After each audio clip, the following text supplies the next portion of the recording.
Welcome to Resilience Development in Action, where strength meets strategy and courage to help you move forward. Each week, your host, Steve Bisson, a therapist with over 2 decades of experience in the first responder community, brings you powerful conversations about resilience, growth, and healing through trauma and grief. Through authentic interviews, expert discussions, and real-world experiences, we dive deep into the heart of human resilience. We explore crucial topics like trauma recovery, grief processing, stress management, and emotional well-being. This is Resilience Development in Action with Steve Bisson. Hi, and welcome to episode 215. If you haven't listened to episode 214, it's Behind the Badge and Beyond group. Great group of people. It's the work we're doing here in Massachusetts, so go listen to that. But episode 215 will be with Lee Povey again. Great conversation from episode 212. It was so long and so good, we never stopped. So we're going to do a two-parter here. So here's the other episode.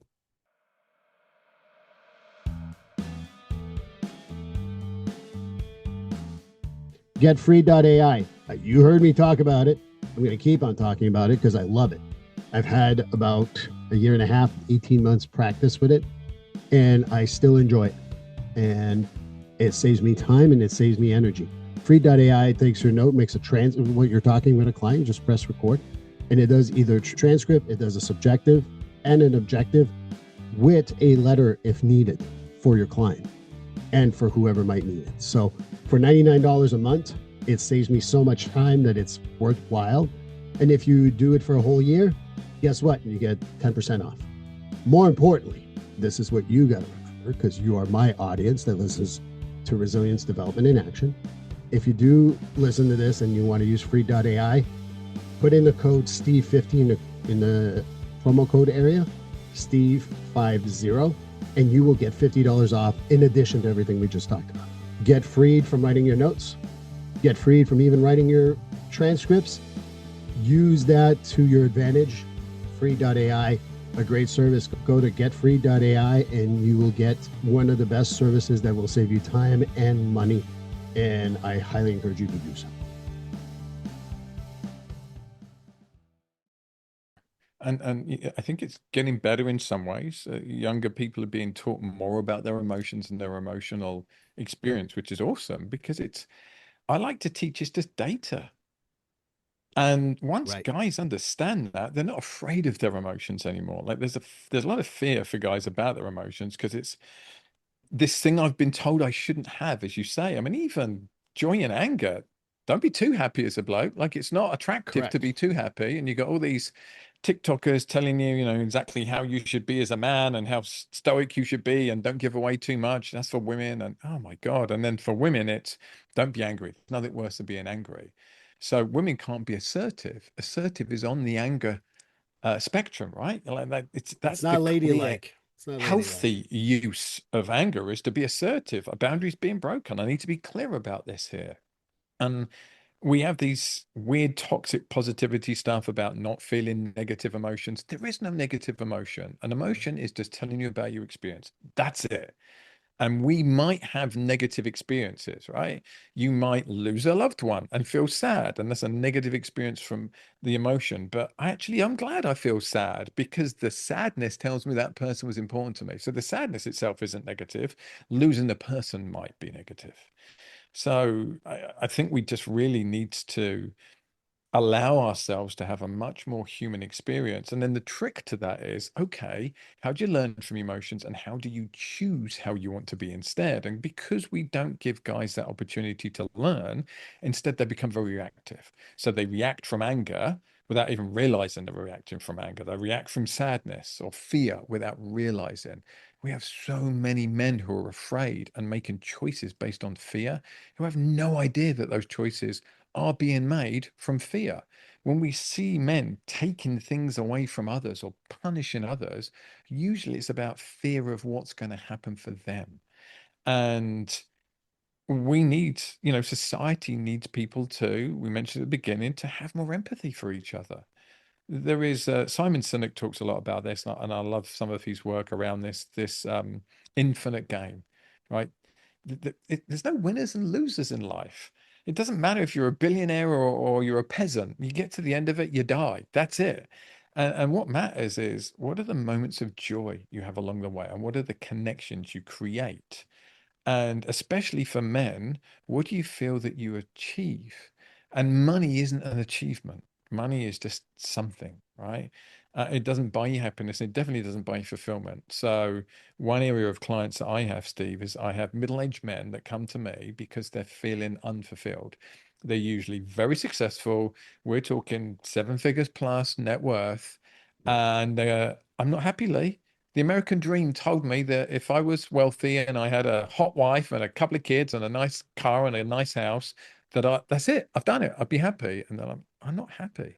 And it's Right. because they're not having impact that makes them proud of their legacy. And then we work on, okay, what's the impact you want to have? And legacy is what I kind of remind people of the importance. Other things that you mentioned. The other part that I work hard with in clients, but also in my group, my first responders, is when you think about emotions, stop thinking about the extreme of the emotions. Mm. When I'm angry with someone dinging my car, which happened recently, I'm angry. Did I go out and beat the living hell out of the guy or fuck up someone or hit my kid or whatever? No, but I got angry. But my first instinct was to say, everyone okay? And then after that, I'm like, you didn't look where you were going. I'm pretty pissed at you. I didn't punch her. I didn't hurt her, but I did express how I felt. And I think the Yeah. other part too that I talk about is the emotions don't have to be extreme. When I cry, if I did cry today, I won't cry for, at best, you're going to cry 15 minutes. By the way, your parasympathetic nervous system will not let you have an emotion more than 15 minutes intensely. Your body just shuts down. So when I tell people about, oh, I'll never stop crying, actually you will.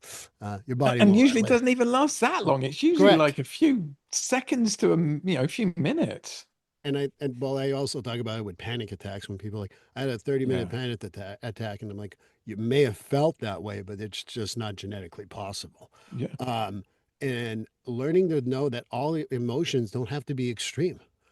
Having the fear. Someone doesn't stop at a stop sign. They don't come close to my car, but I had that moment of fear, and that was fear. It's okay to have those emotions. I think that what we do is we go to look at the extreme, and that's the emotion. No, that's the extreme of the emotion. There's a large variability. You know what? I disagree with you on this point of view. Is could be based on anger, but I didn't punch anyone. I didn't disagree with someone in violence. I just disagreed. And you talked about the length of the emotion and the extremes of emotions, and the length is I agree. I've never had an emotion more than 5 minutes, and also the expression of the emotion. Like I can be happy, and I'm certainly happy today, even though I'm not smiling this exact moment. But I also can't go 15 minutes. Hi everyone, go to YouTube to see it. Hi, because it just feels weird. So I can't do that either. Yeah. Um, so I think that that's why, like when we talk about emotions and expressing it, especially with men, I think they've never been educated in that way, and that's what I find individually and in group with my first responder people, that it's okay to have those emotions. One of my guys almost was ready to quit after he got angry at someone, had to walk away and expresses he was angry somewhere else. He was alone. He's like, oh my God, they probably caught that. I'm going to lose my. Like, no, you had an emotion. They're not going to fucking fire you for this shit. And you didn't do it in front of the person. Even better. And the situation was safe. At the Yeah. end of the day, it's learning to be able to have those emotions. And sometimes, yeah, do I come home and I yell in a pillow? Sure. Call me crazy. I don't give a crap.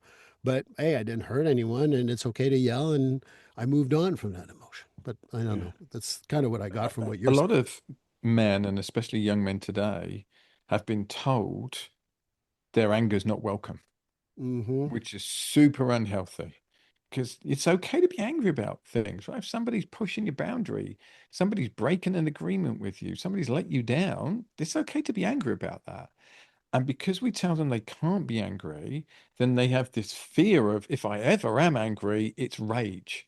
And anger is mild irritation to rage, right? Mild irritation's, 0.5 on the scale, and rage is 11 on the 0 to 10 scale. And most of the time we feel anger, it's a two or a three. We're not going to go kill someone over a two or a three. It's just like, you know what? I'm pissed off with what you did. And it's okay to express that and then say, how would we like things to be different next time? And because we discourage people from feeling anger, and especially now women tell men, your anger makes me feel unsafe. Well, then how am I meant to communicate with you? Because it's okay for me to be angry about some of your behavior. And we need to learn to be able to express that anger, as you say, without physicality, which most men can do. There's very few men that actually need to physically express their anger. But we've just kind of vilified anger to the point that we can't use it for what it should be used for, which is a communication tool. And then a lot of men are so scared of their fear and being fearful and what it means about them that they protect their fear with anger. So there's a lot of men walking around that are very afraid and they protect it with anger. You see that in America with this, culture of like, I've got 10 guns. It's like, well, what are you really afraid of then? Why do you need this? And it's this shield around you to protect you from the things that you're afraid of. And in modern society, it's so easy to be afraid because these threats get amplified that aren't even really there. Because we read a news story that's a 1 in a million occurrence, and we assume that that means that's going to happen to us.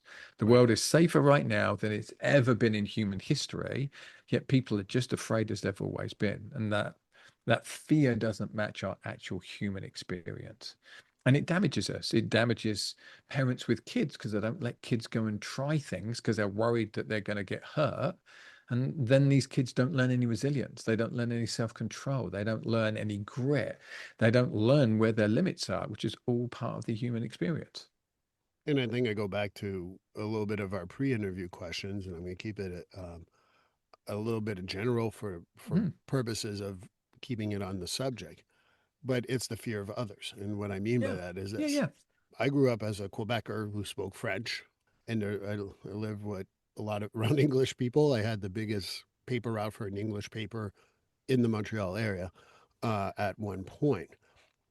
And there was this fear of the French, and they would call me as the French guy. A big insult was a frog. And then if you were English, the French would call you a squarehead. Um, and it was all based on fear of the others because we never got to know each other. And when people would talk to me, like it was a weird sense of the English liked me because I spoke English and I could talk to the French, and the French liked me because I spoke English and I could talk to the English. But as soon as I didn't agree with them, then I was the squarehead of the frog, depending on who wanted to insult me. And it was because there was a fear of blank. And I tell people that fear is so much around the fear of others, the fear of the Europeans, fear of Middle East, the fear of politics, the fear of another gender. Like if a woman's, but just for the record, in case anyone ever doubted if I'm a feminist, if a woman's more empowered than me, you know what it takes away from me? Zero, zilch, nothing. I don't care. It's good. And this is way before I had daughters that I thought that way. Mm. And now I have two daughters. Believe me, I think that way. At the end of the day, I think that fear of others is what also does a lot of that fuel of, oh, I can't have fear. And I tell people, like, be curious. And you talked about curiosity earlier. Learn how to be with, quote, others. And so I think that, we joked around about the Commonwealth.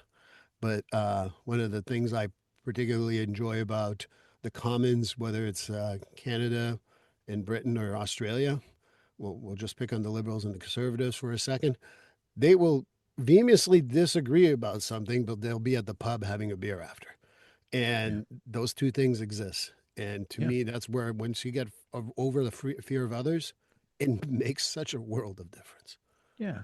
Like so much of our human experience, there's a strong evolutionary tie for this. Because way, way, way back in the day, you absolutely should be afraid of somebody that didn't look like you or sound like you, because the chances are they were going to come and steal your food or steal your women so that they could procreate with them. So that was a threat. Now we live in a world where those threats just don't really exist or are very, very minor.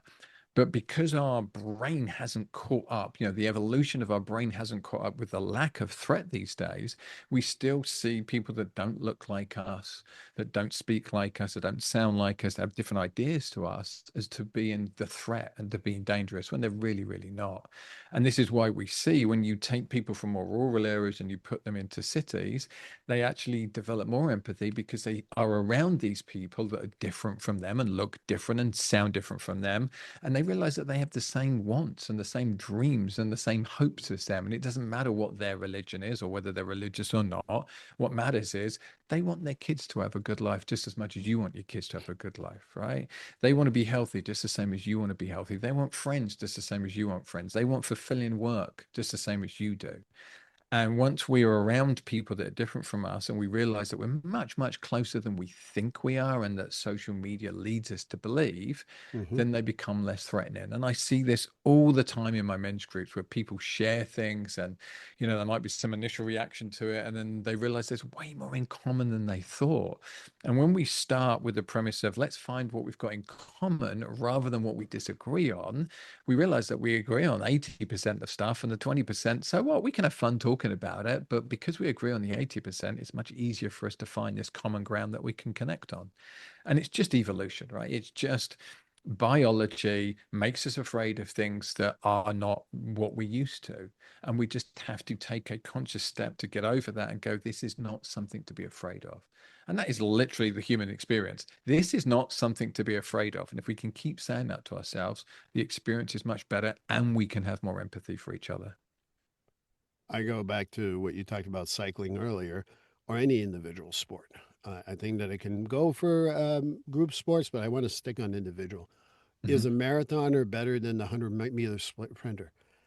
Different skills. I don't know who's better or worse, but when you're able to see that because you're in it, you're no longer vilifying. You might pick on each other. That's going to happen. That's fun. That's okay. But ultimately, you see the difference and you're okay with that. Doing the velodrome, you talked about speed cycle. I call Mhm. it speed cycling. Might be Yeah. a French direct translation. That's Yeah, just yeah, what I it's can. vitesse. Vitesse. Um, but and then you go to right now being July when Tour de France going on right now. Is the Tour de France better than velodrome? Different skills. It's okay, and you accept the differences a lot more when you see that the athletes have a different skill set, not better or worse, different. And so people who are into sports should see that the medley versus the backstroke versus the whatever. It again, to me, different skills doesn't mean one's better than the other. Although Phelps kind of proved us all wrong. But in general, it's talking about how these differences are so minor. It's just a different skill. And I think that once people realize that, and I find that individual sports people really see that. I don't work as many sports athletes as you do. I'm Mm. 100% sure of that. But I do work with some.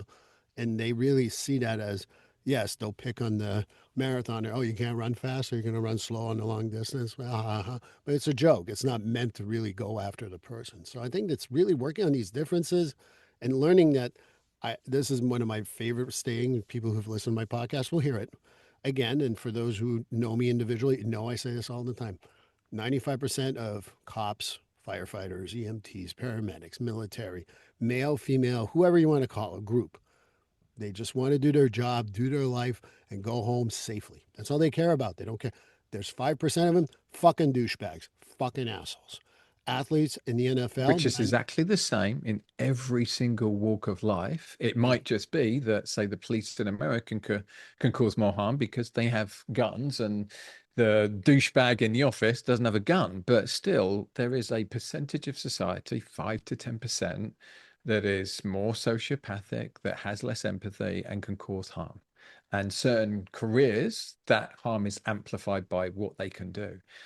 People in boardrooms, of course, let's talk about the drug companies that knew that their product was super addictive and hid it, or the cigarette companies that knew that their product caused cancer and hid it. It's exactly the same stuff, same level of sociopathy. right. I wanted to come back to what you said about sports, Steve, because I've lived this. So I used to train when I was first doing the cycling coaching. I trained with a couple of my young athletes, and we had a strength and conditioning coach who also trained triathletes. Complete different end of the scale to us, right? For those that don't know, track sprinters, some of the most powerful athletes on the planet. It's basically a weightlifter that rides a bike. None of our events last more than a minute, and most of it is 30 seconds and under. It's just bang, as much power as you can produce as quickly as you can. Triathletes, 3 different sports, huge amount of endurance.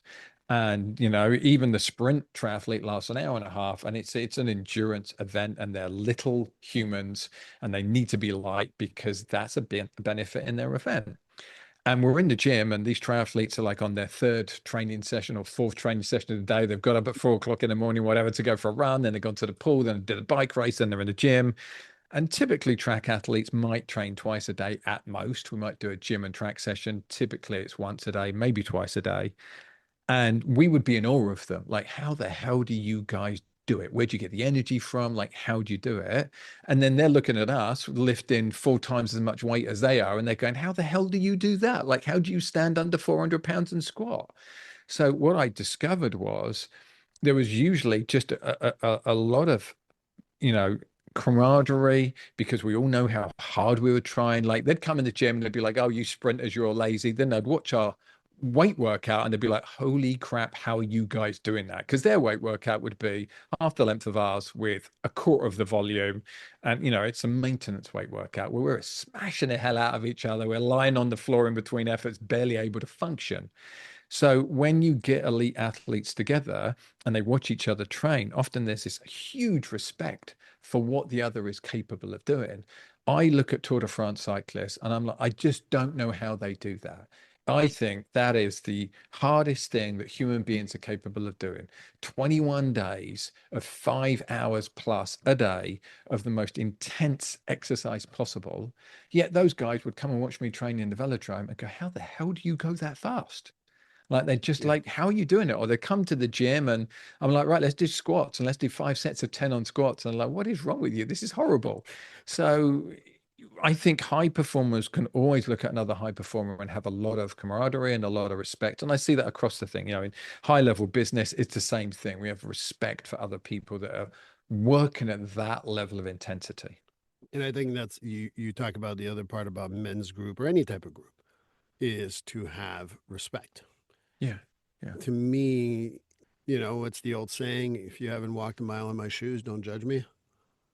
And sometimes that's what I kind of remind people, even in group. It's like, before you react to whatever the person said, remember, did you walk a mile in their shoes? And worst case scenario, if you don't know how to say anything nice, you're a mile away. So who cares? But at the end of the day, I think that that's the other part too, is I don't know what it is to live in south of London near the English Channel. I don't know what that is. I've been there, but I don't know what it is. And I'm not going to pretend. You don't know what it is to grow up as a Quebecer in Canada. And you're not going to pretend And it I'm is. glad, because that sounds way too cold. Yeah, well, that's the English for you. But anyway, There's a reason why I live in Southern California now, Steve. yeah. Well, I thought it was just the environment. You're talking about the actual climate. Okay. All joking aside, it's sitting there and being curious, and someone who sits there and learns about curiosity. How the hell do you do that? Is a curiosity statement. And to me, once you want to keep your humanity in general, and that's what I bring into men's groups, is to also talk about, be able to, like, how the hell did you do that? How do you, like, to me, working out, I'm not in great shape. I haven't worked out regularly in a while, but I'm like a 3 sets of 15 type of guy. I used to run half marathons. I was lazy. I just did halves. That's kind of what I like to do. But when I see someone like sitting there with like 350 and they go, all right, this is my warm up before my six. And I'm like, I can't even lift a 350. What are you talking about? So, and I think that to me, once you see that respect, and it's not I think that's the other part too, is it's not a competition. It's different skill set. And I think that's the other part too, that I kind of remind a whole lot of people. And when you're in a group setting, that's a lot easier to convey and be listened to than when you're in individual situations. But that's why I wanted to bring it back to the group stuff. Yeah, yeah.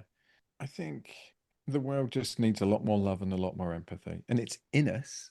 It's factions, it's tribes that get in the way. Silos was a word that you used earlier. And it's comfortable to be around people that are like us. It's comfortable to look for people that look like us. Yeah, when we broaden that and when we have these experiences that broaden that for us by, living around a variety of people or joining a men's group with a bunch of different guys, we realize that we're not as far away as we thought we were. And something I love doing in men's groups is a guy will share something and I'll pause them for a second. I'll say, who else feels like this? And the amount of times that the majority of the group will be like, yeah, I feel like that too. And you see this relief on the face of the person who's sharing, who goes, oh, I'm not alone. I'm not the freak who feels like this or is experiencing this. And then you see the connection with the other guys of like looking around going, I'm not alone either. And we all feel like this.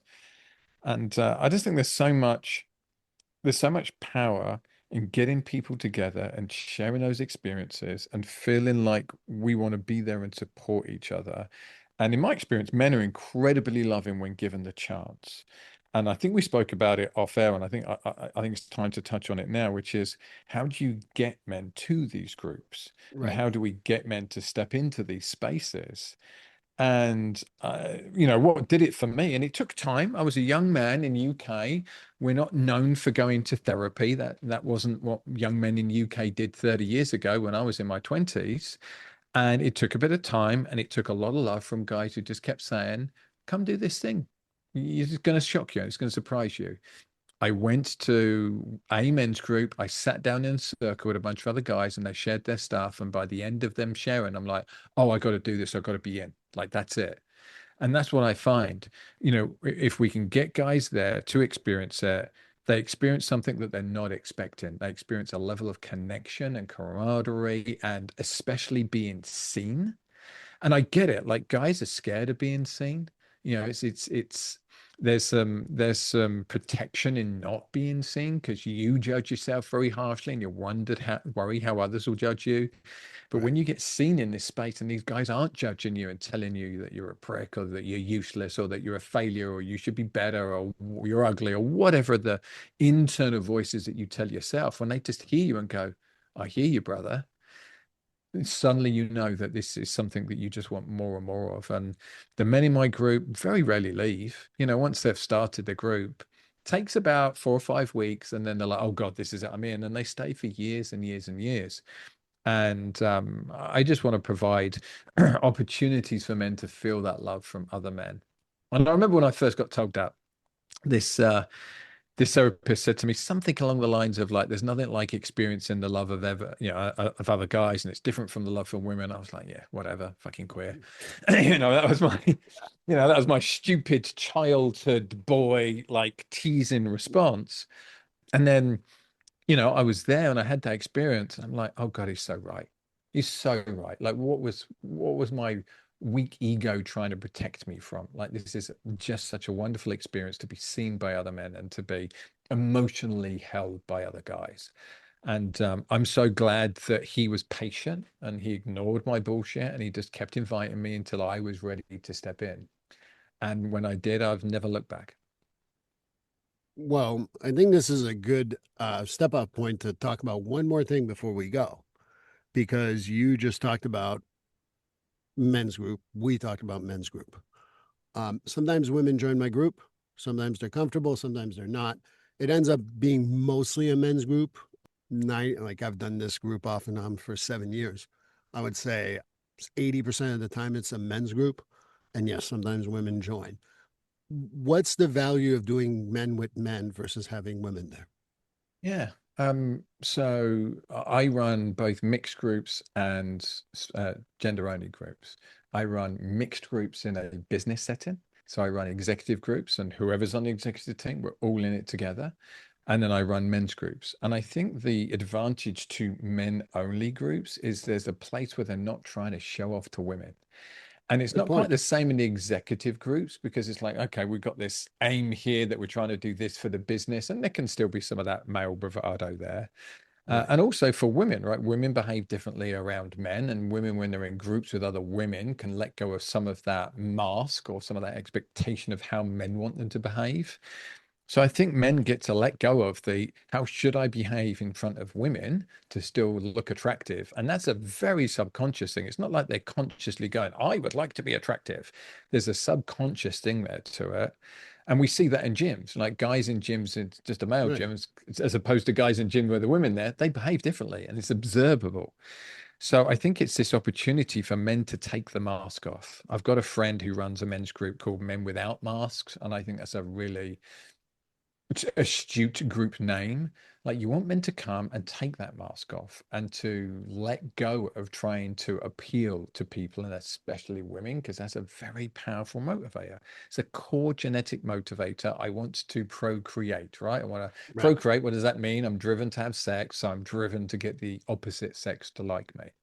Yeah. And I think when men can come to a group and, you know, even gay men come into a group typically don't have that kind of response, right? They're not trying to show off to the men in the same way. But when men are trying to show off to women, it can get in the way of them connecting and it can get combative. And then they're trying to be like the top dog in the group. And when they come to a group and it's a group of men, it's easier for them to let go of that kind of stuff. And then I still think there's a place for you should go to groups with women as well and have that experience where you've let the mask go. And now what can you show up like in a mixed group? I just find there's a lot of power in coming to this group and having this special space where you get to really share without that mask that you might have outside. I've seen that too. With you're right about the competition. It comes to mind thinking about AA and not putting down AA for the record, just mentioning it. And I think that's a great explanation for people to understand. I do see the value of both, but I think it takes a certain level of maturity, and that may take time. So that's why, like, sometimes I'm like, maybe it's just a maturity thing, and not calling men or women immature. That is not what I'm saying. I'm just saying it takes that maturity to get there.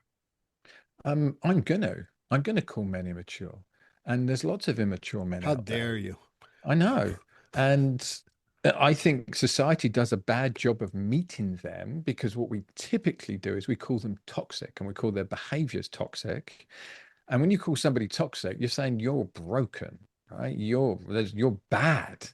Right. And what we really want to say is you are immature and you're displaying immature behaviors, and we want to invite you into mature masculinity.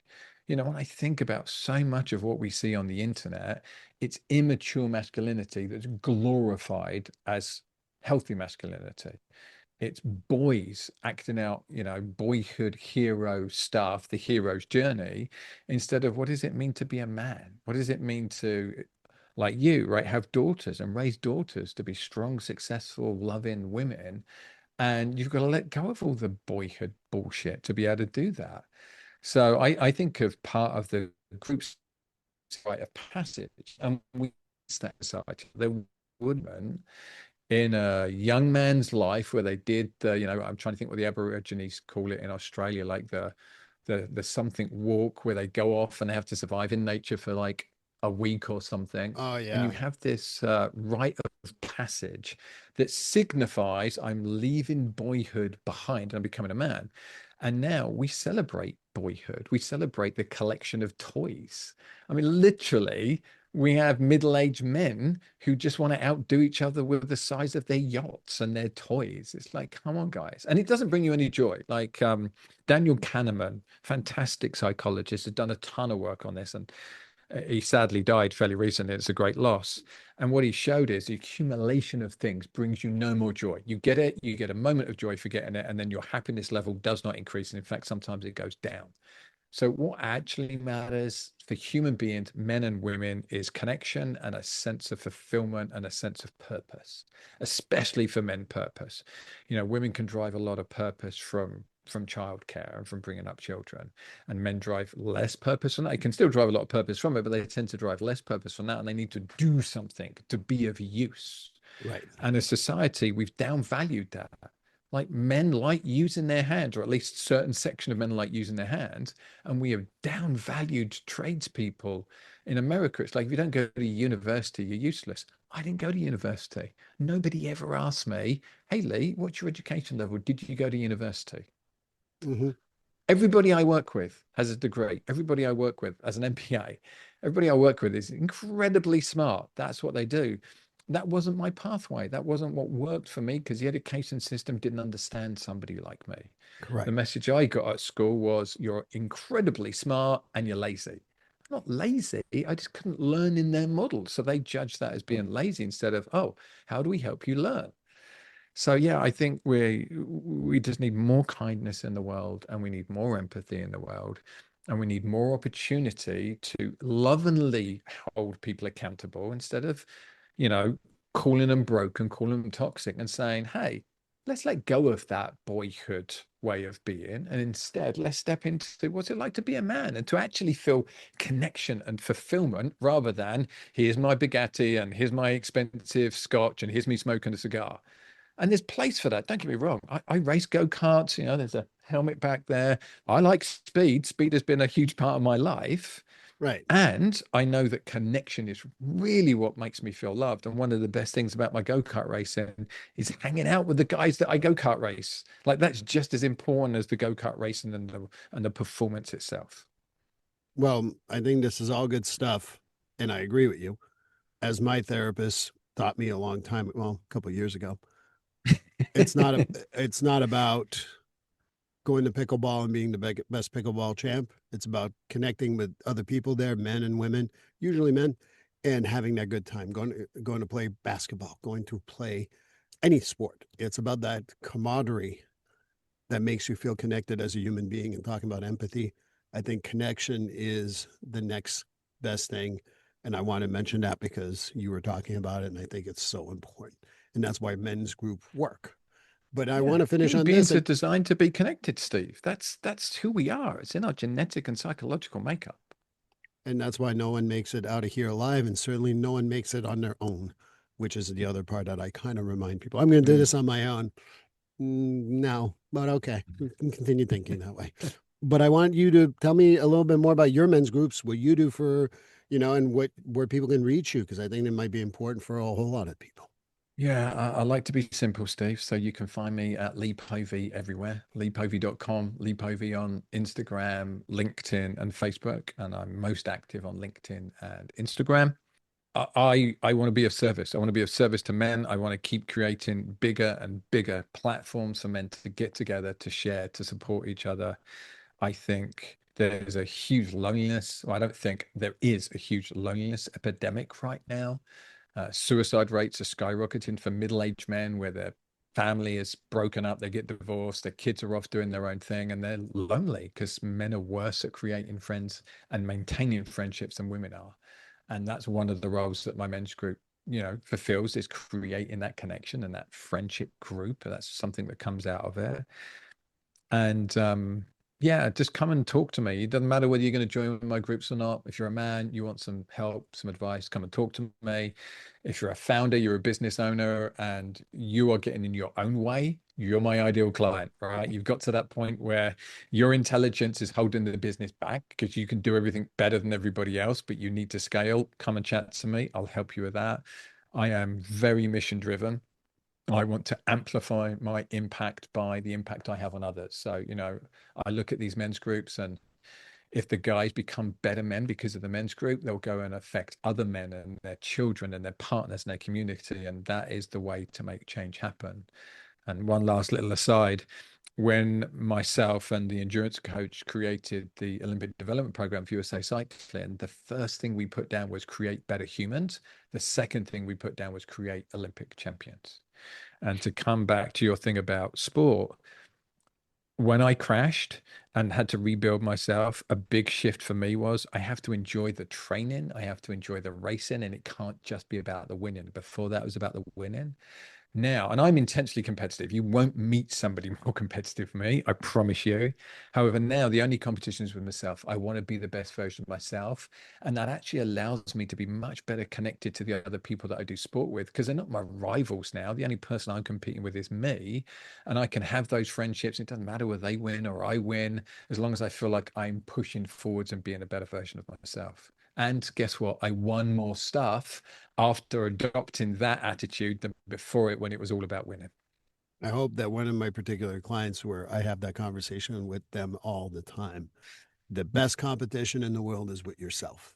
Yeah. And once you It's get genuine there, that matters. yeah, I mean, that's kind of what, and hopefully she or he is listening. But thank you so much. I'm happy that we're going to make 2 episodes out of this. I'm happy for everything you shared. And it's nice to have, we never met until today. And I am so happy we met. And I sincerely hope we stay in contact, because I Me too, truly Steve. enjoyed our conversation. Thank you so Yeah, much. me too. Well, that completes episode 215. Thank you so much, Lee Povey, and go Find him on his website. Great guy. And I will see you in the next episode.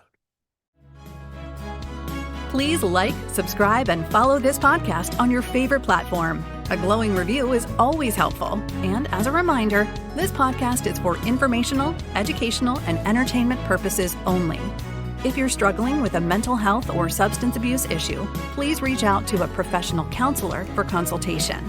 If you are in a mental health crisis, call 988 for assistance. This number is available in the United States and Canada.